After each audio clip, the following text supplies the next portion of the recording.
Greetings in the name of our Lord and Savior Jesus Christ. கர்த்தராகிய இயேசு கிறிஸ்துவின் நாமத்திலே உங்கள் அனைவருக்கும் எங்களுடைய அன்பின் வாழ்த்துக்கள். And today the topic which we are going to see is, have you told who our God is? இன்றைய தலைப்பு என்னவென்றால், நம்முடைய தேவன் யார் என்பதை நீங்கள் உரக்க கூறியிருக்கிறீர்களா? So let's turn to the chapter 2 Kings 5:3. நாம் நம்முடைய வேதாகமத்தில் 2 ராஜாக்கள் 5வது அதிகாரம் 3வது வசனத்தை திருப்பிக் கொள்வோம். And she said unto her mistress, would God my Lord were with the prophet that is in Samaria, for he would recover him of his leprosy. அங்கே வாசிக்கிறோம், அவள் தன் நாச்சியாரை பார்த்து, என் ஆண்டவன் சமாரியாவில் இருக்கிற தீர்க்கதரிசியினிடத்தில் போவாரானால் நலமாயிருக்கும், அவர் இவருடைய குஷ்டரோகத்தை நீக்கி விடுவார் என்றாள். So in this chapter we could see a wonderful story of a man called Naaman being healed from leprosy. இந்த அதிகாரத்திலே நாம் ஒரு நல்ல ஒரு காரியத்தை நம்மால் பார்க்க முடியும். நாகமான் தன்னுடைய குஷ்டரோகத்திலிருந்து விடுபடுவதை இந்த அதிகாரம் கூறியிருக்கிறது. So in Bible you could have seen Elisha doing a lot of miracles. God used Elisha to do a lot of miracles, and we could see a lot of miracles that he has done in the Bible. Elisha அநேக அற்புதங்களை செய்வதை நாம் வேதத்திலிருந்து கண்டு கொண்டிருக்கிறோம். So this particular story, this particular thing which it happened, inspired a lot of people to grow in their faith, and after reading this story they had miracles in their life too.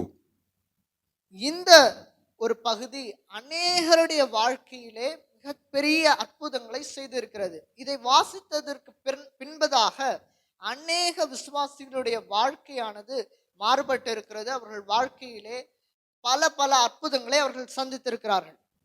But this thing wouldn't have happened without that slave girl. ஆனா இவ்வளவு பெரிய அந்த அதிசயம் அந்த சிறுமி இல்லாமல் இருந்திருந்தால் நடைபெற்று இருக்காது. This particular girl was an Israelite who was captured by the Syrians as a slave.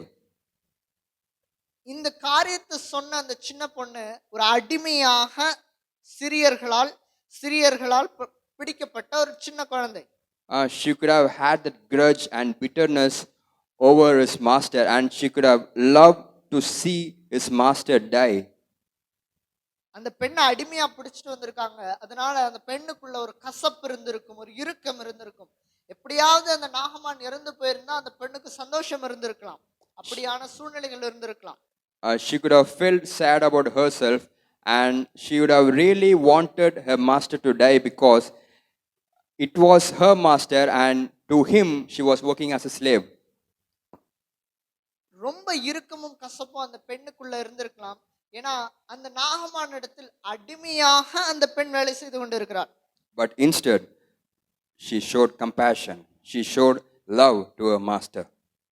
ஆனா அந்த பொண்ணு, அந்த சின்ன பொண்ணு கசப்பை காட்டவில்லை, இறுக்கத்தை காட்டவில்லை. ஆனா இனிமையும் அந்த நாகமான் நன்றாக இருக்க வேண்டும் என்ற அந்த ஒரு பாசத்தையும் அந்த பெண் காண்பித்தார்.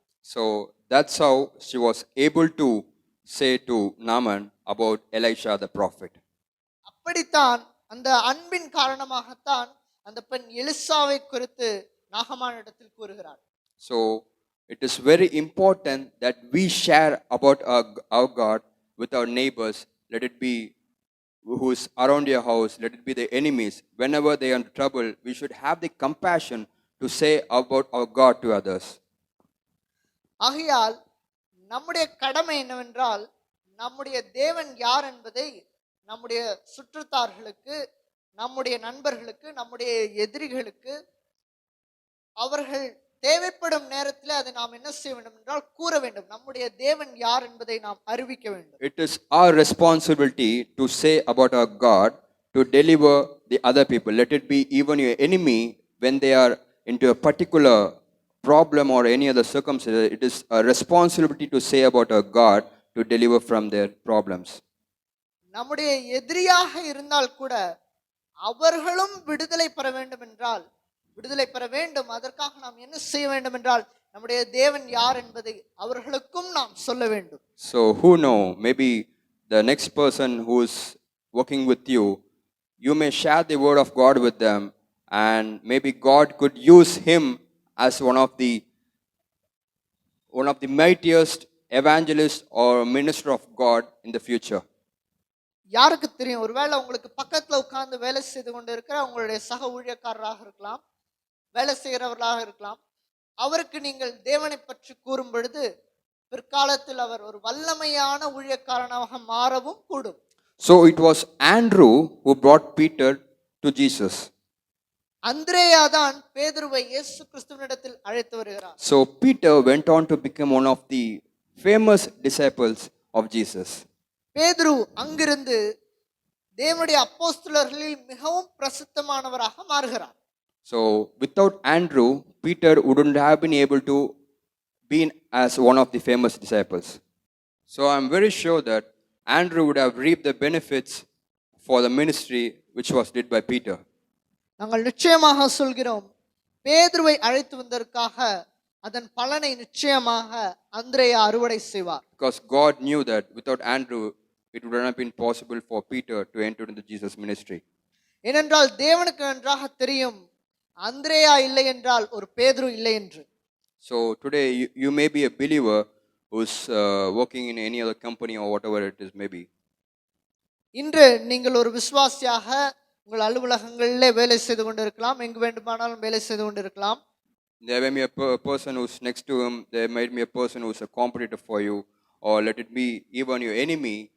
When you say about the word of God, when you introduce our God to that man, maybe he could be next Peter or like someone who was like Peter. உங்க ஆபீஸ்ல, உங்க அலுவலகத்துல உங்களுக்கு பக்கத்துல இருக்கவர் ஒருவேளை உங்களுடைய போட்டியாளராக இருக்கலாம், ஒருவேளை உங்கள் எதிரியாக இருக்கலாம். ஆனால் தேவனை அவர்களுக்கு அறிமுகம் செய்யும் பொழுது ஒருவேளை அவர்கள் ஒரு பேதுருவாக இருக்கக்கூடும். So you could act like an Andrew here. நீங்கள் இந்த இடத்திலே ஒரு அந்திரேயாவாக செயல்படலாம். So while introduce someone like Peter, you have the blessings from God for whatever ministry that he is going to do in the future. நீங்கள் பேதுருவை போன்ற ஒருத்தரை அழைத்து கொண்டு வரும் பொழுது, அவருக்கு தேவனை அறிமுகம் செய்யும் பொழுது, அவர் செய்கிற ஊழியமும் அந்த பேதுரு போன்ற நபர் செய்கிற ஊழியமும் உங்களுடைய அறுவடையில் வந்து சேரும். So don't think less of yourself. நீங்கள் உங்களே குறைத்து கொள்ள வேண்டாம். You have the capability to create one of the mightiest God of man of God. உங்கள் அனைவருக்குள்ளும் ஒரு வல்லமையான ஊழியக்காரரை எழுப்பும் வல்லமை உங்களுக்குள் ஒளிந்திருக்கிறது. So a lot of man of God who has been doing some powerful ministries all over the world, they were able to know about the God just because of the colleague who said them about the God. So that person had acted like Andrew. So that's how this man was able to do the ministry, and today he is one of the most powerful man of God. உலகத்தின் பல இடங்களில் இருக்கிற வல்லமையான ஊழியக்காரர்கள் அவர்களுக்கு தேவனை அறிமுகம் செய்தது இப்படி பக்கத்துல வேலை செய்யற, அவர்களுடைய அலுவலகத்துல வேலை செய்யற யாராவது ஒரு நபராக இருக்கலாம், தெரிந்த ஒரு நபராக இருக்கலாம். அவர்கள் அறிமுகம் செய்ததின் மூலம் இவர்கள் ஒரு வல்லமையான ஊழியக்காரர்களாக மாறினார்கள். அதே போல் நீங்களும் இந்த அந்திரேயாவை போல் நடந்து கொள்ளலாம். So today let's decide that we are going to do a ministry like what Andrew did. ஆகையால் நாம் இன்று ஒரு அந்திரேயா செய்த ஊழியத்தை போன்ற ஒரு ஊழியத்தை நாமும் செய்வோம் என்று. Let's have a heart like the heart of the slave girl who had the compassion, not the grudge, who had the compassion to say about the God so that her master could get relief from the disease. இந்த அடிமை பெண்ணுக்கு இருந்த அந்த அன்பான இருதயத்தை போன்ற ஒரு இருதயத்தை நாமும் பெற்றுக்கொள்வோம். அடிமையாக தான் இருக்கிறாள், இருந்தாலும் தன்னுடைய எஜமானன் குணமடைய வேண்டும் என்று எலிசாவை அறிமுகப்படுத்திய அந்த சிறு பெண்ணை போல் நாமும் மாறுவோம். So it's up to you to decide. God bless you. நீங்கள் முடிவெடுங்கள் என்ன செய்ய வேண்டும் என்று. தேவன் உங்களை ஆசீர்வதிப்பாராக.